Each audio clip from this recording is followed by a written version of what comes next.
더 무빙커피에 오신 여러분들을 환영합니다. 오늘 아침에 나눌 한 잔 말씀은 창세기 28장입니다.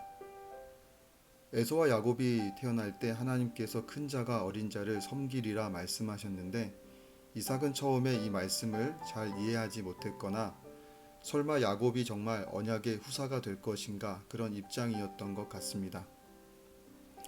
그래서 에서에게 장자의 축복을 하고자 했는데 생각지 않은 결과로 일이 진행되고 말았습니다. 그 가운데 이삭도 이 모든 것이 하나님의 뜻으로 받아들이고 야곱을 다시 축복해 주면서 밧단 아람으로 가도록 합니다.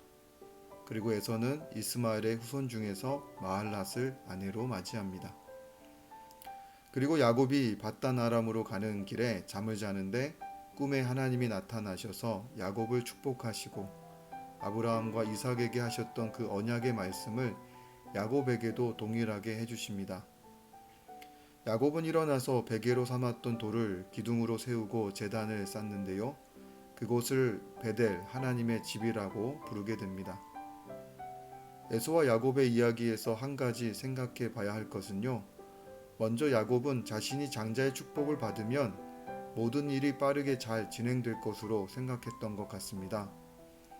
하지만 장자의 축복을 받은 이후 야곱의 삶은 형을 피해 도망가야만 하는 신세가 되었고 또 길에서 잠을 이루어야만 하는 그런 신세가 되었습니다.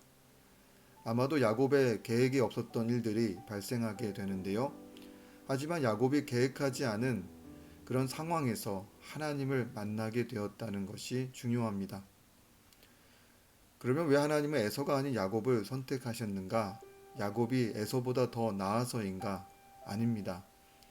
야곱이 에서보다 더 나아서가 아니라 하나님의 선택으로 봐야 합니다. 성경을 보는 방식 중에서 에서와 야곱을 두 사람으로 보지 않고 한 사람으로 보고 읽는 방식이 있습니다.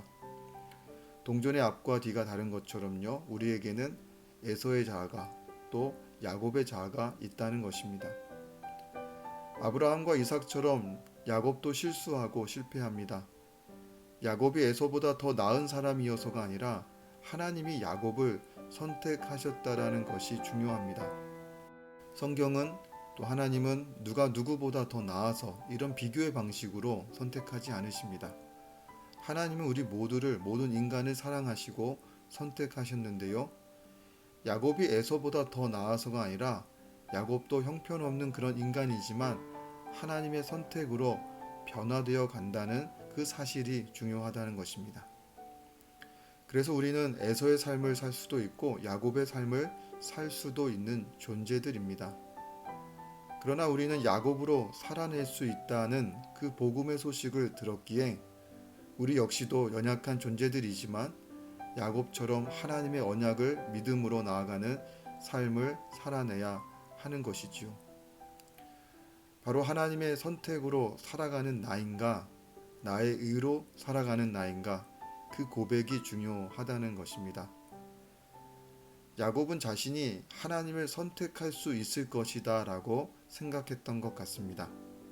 하지만 자신이 하나님을 선택한 것이 아니라 하나님이 자신을 선택하셨다라는 사실을 조금씩 알아가는 삶으로 그러한 믿음의 삶의 방식을 우리에게 가르쳐주고 있습니다. 믿음의 조상들이 가진 특징은 그들이 성인 군자여서 하나님이 그들을 특별히 여기신 것이 아니라 하나님이 연약한 자신들을 돌보아 주신다라는 그 믿음을 깨닫게 됩니다. 바로 그 믿음으로 조금씩 하나님께 나아가게 되는 것이지요. 그래서 우리가 가진 믿음은 하루아침에 대박치는 것에 있지 않고요. 오늘도 우리의 연약함을 고백하며 하나님을 의지하고자 하는 바로 그 삶의 태도에 있습니다. 그러니까요, 하나님은 우리를 이미 선택하셨다. 우리는 그저 믿음으로 살아가면 된다라는 그 고백으로 우리에게 주어진 오늘을 살아내는 것이 필요합니다. 네, 오늘도 말씀으로 하루를 시작하시는 여러분들 모두 믿음의 삶을 또 잘 살아내실 수 있기를 기도합니다. 네, 오늘은 여기까지 하도록 하겠고요. 저는 또 내일 한 잔 말씀에서 뵙도록 하겠습니다. 감사합니다.